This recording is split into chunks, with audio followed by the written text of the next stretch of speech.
तो चलिए बेटा, आज के इस लेक्चर में बहुत ही इजी सा और बहुत ही इंपॉर्टेंट सा टॉपिक डिटेल में डिस्कस कर लेते हैं, जिसका नाम है rules for drawing images form by spherical mirror. ठीक है, स्फेरिकल मिरर के थ्रू जो इमेज का फॉर्मेशन होता है उसके लिए क्या क्या रूल्स होते हैं, मतलब कितने रूल्स होते हैं, यहाँ पर हम लोग डिटेल में डिस्कस करने वाले हैं। ठीक है, तो मिरर आपका कोई भी हो सकता है, कॉनकेव मिरर या कॉन्वेक्स मिरर। ठीक है, तो चलिए हम लोग यहाँ पर डिटेल में जानते हैं rules for drawing images formed by spherical mirror। ठीक से, बहुत ही इजी सा टॉपिक है। ठीक है, बहुत ही इजी सा टॉपिक है, डिटेल में एकदम हम लोग डिस्कस करेंगे। ठीक से, तो चलिए यहाँ पर हम एक लाइन ड्रा कर लिए। ठीक है, और इधर हो गया in case of concave mirror, मतलब इधर हम लोग डिस्कस करेंगे total about of concave mirror. ठीक सर, और इधर हम लोग बात करेंगे इन केस ऑफ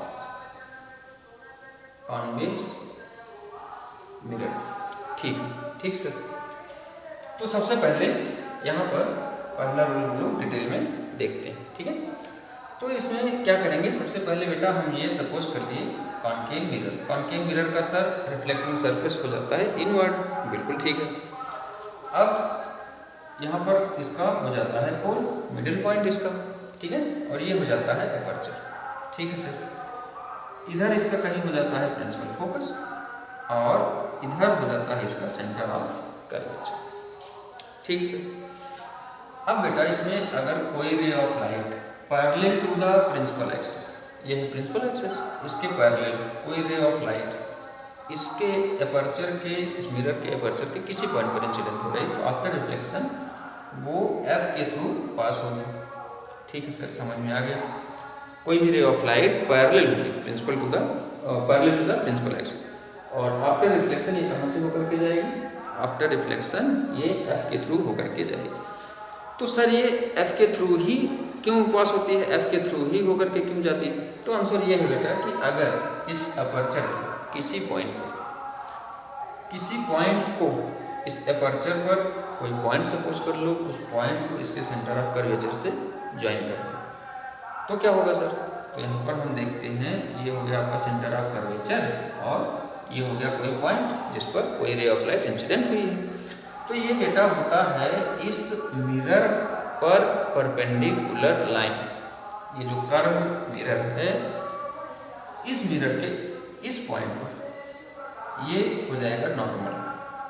तो आप क्या सर, हम इस पॉइंट को कहीं भी ले सकते हैं? तो ऑफ कोर्स इस पॉइंट को आप कहीं भी सपोज कर लो, कहीं भी सपोज कर लो, कहीं भी सपोज कर लो, उसको आप सी से ज्वाइन कर दो, तो वो लाइन जो है, जो डॉटेड लाइन शो कर रहे हैं या जो भी पॉइंट्स हम सपोज करेंगे, उस पॉइंट को सी से ज्वाइन करेंगे तो वो ऑलवेज नॉर्मल शो करेगी। नॉर्मल मीन समझ रहे होंगे, परपेंडिकुलर एट दैट पॉइंट।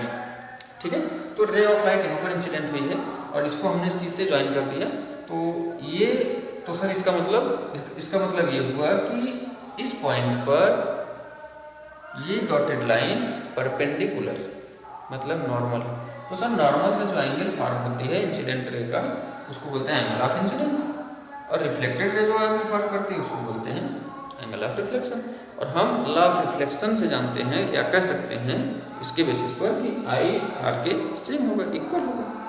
ठीक है, तो ये बेटा आई आर के इक्वल तभी होगा जब ये एफ के थ्रू पास होगा। ठीक सर, समझ में आ गया। ठीक है, अब हम कॉन्वेक्स मिरर के लिए डिस्कशन कर लेते हैं। तो कॉन्वेक्स मिरर का रिफ्लेक्टिंग सरफेस हो जाता है आउटवर्ड, तो सर इसका रिफ्लेक्टिंग सरफेस हो गया आउटवर्ड। ठीक सर, ठीक है, इसका हम ये मिडिल पॉइंट सपोज कर लिए पोल। ठीक सर, पोल से जो लाइन पास होती है इसको हम बोलते हैं सर प्रिंसिपल एक्सिस, तो ये हो गई प्रिंसिपल एक्सिस। ठीक सर, ये हो गया पोल, ये हो गया प्रिंसिपल एक्सिस, ये और ये हो जाएगा इसका एफ। ठीक है, और ये हो जाएगा इसका सेंटर ऑफ कर्वेचर। ठीक है, तो इसके पोल के राइट साइड में इसका सेंटर ऑफ कर्वेचर और इसका एफ होगा। तो क्या सर सेम रूल इसके लिए भी होगा? बिल्कुल सेम रूल इसके लिए भी होगा। अगर कोई ray of light parallel to the principal axis incident होगी किसी भी पॉइंट पर इस अपर्चर के, तो वो आफ्टर रिफ्लेक्शन एफ के थ्रू ऐसा लगेगा कि एफ से आ रही है। हम क्या कह रहे हैं, हम कह रहे हैं ये कोई हो गई parallel to the principal axis कोई रे ऑफ लाइट, ठीक है, ये parallel to the principal axis कोई रे ऑफ लाइट हम सपोज कर लेंगे। और कॉन्वेक्स मिरर जो है डाइवर्जिंग मिरर कहा जाता है, तो ये रे ऑफ लाइट को डाइवर्ज कर देगा, ठीक है।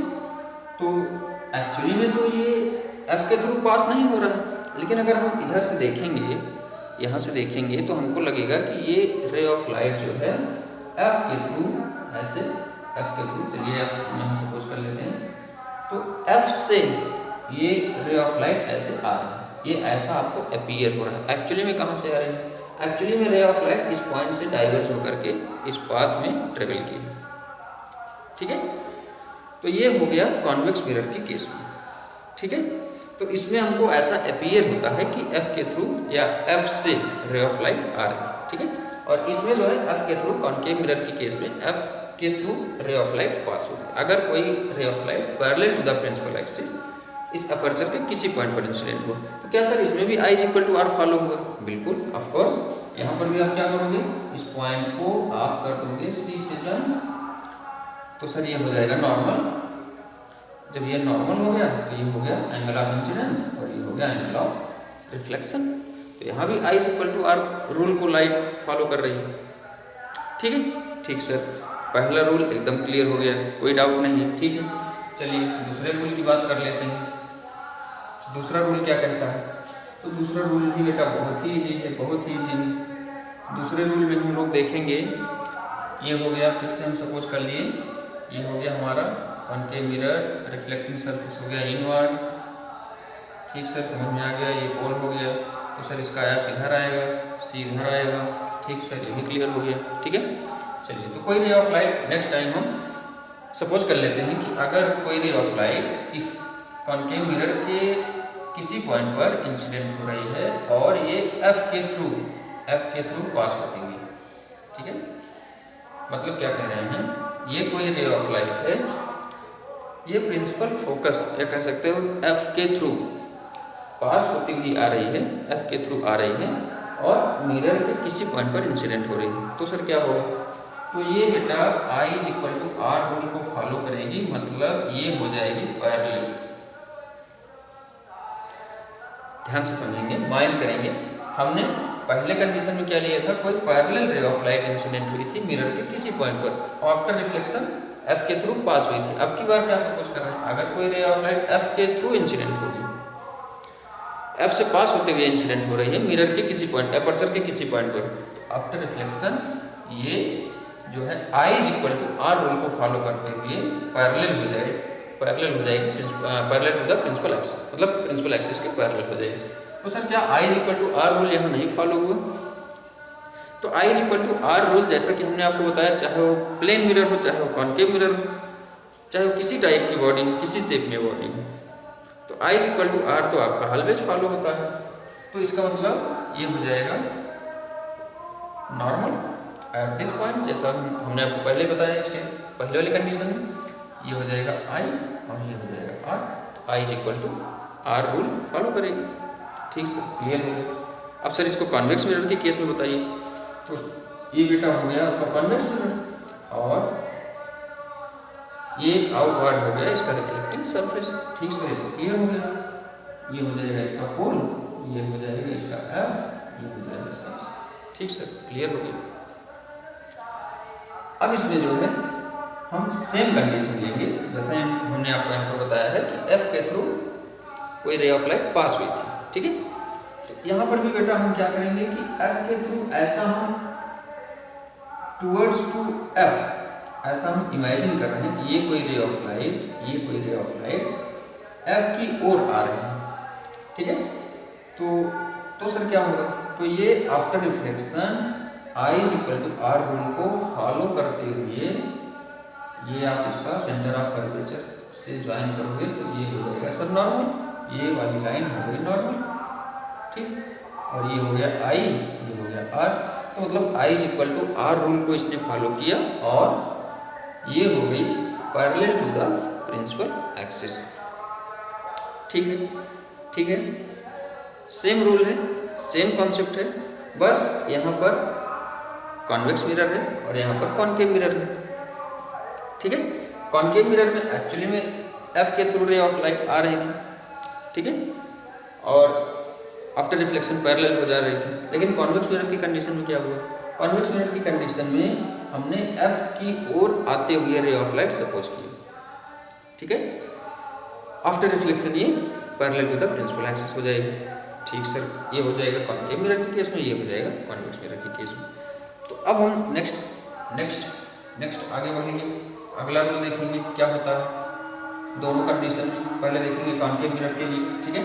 तो कॉनकेव मिरर के लिए चलिए थर्ड रूल देख लेते हैं। यहाँ पर थर्ड रूल क्या होता है, बहुत ही ईजी है। हमने फिर से सपोज कर लिया बेटा, ये हो गया आपका कॉनकेव मिरर, हमने सपोज कर लिया ये हो गया कॉनकेव मिरर। तो सर ये पोल हो जाएगा, ठीक है, तो सर ये एफ हो जाएगा और ये हो जाएगा 2f, या कह सकते हो c हो जाएगा। ठीक सर, ये क्लियर हो गया। चलिए तीसरी कंडीशन में अगर हम सपोज कर लें कि कोई रे ऑफ लाइट इसके c के थ्रू पास होते हुए अपर्चर के किसी पॉइंट पर इंसिडेंट होती है, तो इसका मतलब सर ये तो नॉर्मल पर इंसिडेंट हुई, नॉर्मल पर कैसे इंसिडेंट हुई। तो यहाँ पर देखें ये हो गया, सपोज कर ले रहे हैं ये कोई रे ऑफ लाइट सी के थ्रू ऐसे पास होती हुई इस पर इंसिडेंट हुई, मिरर के इस पॉइंट पर इंसिडेंट हुई। तो सर अभी तो आपने बताया कि कोई भी पॉइंट इस मिरर का कोई भी पॉइंट अगर हम सी से ज्वाइन करते हैं तो नॉर्मल होता है। तो यहाँ पर रूल वही, इस पॉइंट को अगर हम सी से ज्वाइन करते बाय डॉटेड लाइन जैसे पिछले कंडीशन में किए थे, पिछले केस में किए थे, तो वो बेटा हो जाता नॉर्मल। तो क्या सर यहाँ नॉर्मल नहीं होगा, वो यहाँ भी नॉर्मल होगा। अगर हम ड्रा भी करेंगे तो ये सेम इसी लाइन पर आएगा इसका नॉर्मल। तो इसका मतलब सर ये तो नॉर्मल पर इंसिडेंट हुई। यस ऑफ कोर्स, ये रे ऑफ लाइट नॉर्मल पर इंसिडेंट हुई, या कह सकते हो सी के थ्रू इंसिडेंट हुई है। तो सर ये आफ्टर रिफ्लेक्शन कहाँ जाएगी, आफ्टर रिफ्लेक्शन बेटा ये सेम पाथ पर रिटर्न हो जाएगी। मतलब अगर एंगल ऑफ इंसिडेंस 0 है, क्योंकि नॉर्मल पर ही इंसिडेंट हो रही है, रे ऑफ लाइट नॉर्मल पर इंसिडेंट हो रहा है, तो एंगल ऑफ इंसिडेंस नॉर्मल से ही फॉर्म किया हुआ एंगल होता था। तो यहाँ पर एंगल ऑफ इंसिडेंस 0 हो गया, तो इसका मतलब सर एंगल आर भी 0 हो जाएगा। बिल्कुल हो जाएगा, बिल्कुल हो जाएगा। यहाँ पर इसी बात को ये रिट्रेस करेगी, इसी बात पर रिटर्न हो जाएगी, ठीक है। तो सर कॉन्वेक्स मिरर की कंडीशन में क्या होगा, तो ये बेटा हम सपोज कर लिए कॉन्वेक्स मिरर का रिफ्लेक्टिंग सरफेस हो गया आउटवर्ड, ठीक है सर। ये हो गया इसका पोल, ये हो गया इसका एफ, ये हो गया इसका सी, ठीक है। तो इसमें हम क्या करेंगे, इसमें बेटा हम कहेंगे या इसमें इस टाइप से सीखेंगे कि अगर कोई रे ऑफ लाइट इसके सी के थ्रू, चलिए बेटा यहाँ पर हम सपोज कर लेते हैं ये होता है इसका नॉर्मल, कोई भी किसी भी पॉइंट पर सी से ज्वाइन कर देते हो तो हो जाता है उस पॉइंट पर नॉर्मल, ठीक है, ठीक है सर। अगर कोई रे ऑफ लाइट हम सपोज कर लिए कि सी के अलोंग, मतलब सेंटर ऑफ कर्वेचर की ओर अगर कोई रे ऑफ लाइट इस अपर्चर पर इंसिडेंट हो रही, आती हुई ऐसे अपीयर हो रही है और इस मिरर के किसी अपर्चर के किसी पॉइंट पर, यहाँ पर इस पॉइंट पर इंसिडेंट होते हुए हम दिखाए हैं, तो इस पॉइंट पर इंसिडेंट हो रहे हैं, ठीक है। तो सर इसमें भी सेम रूल होगा, I = R को फॉलो करते हुए रे ऑफ लाइट सेम पाथ को रिट्रेस करेगी या सेम पाथ पर रिटर्न हो जाएगी, ठीक है सर। मतलब इसमें भी एंगल ऑफ I और एंगल ऑफ R हो जाएगा 0।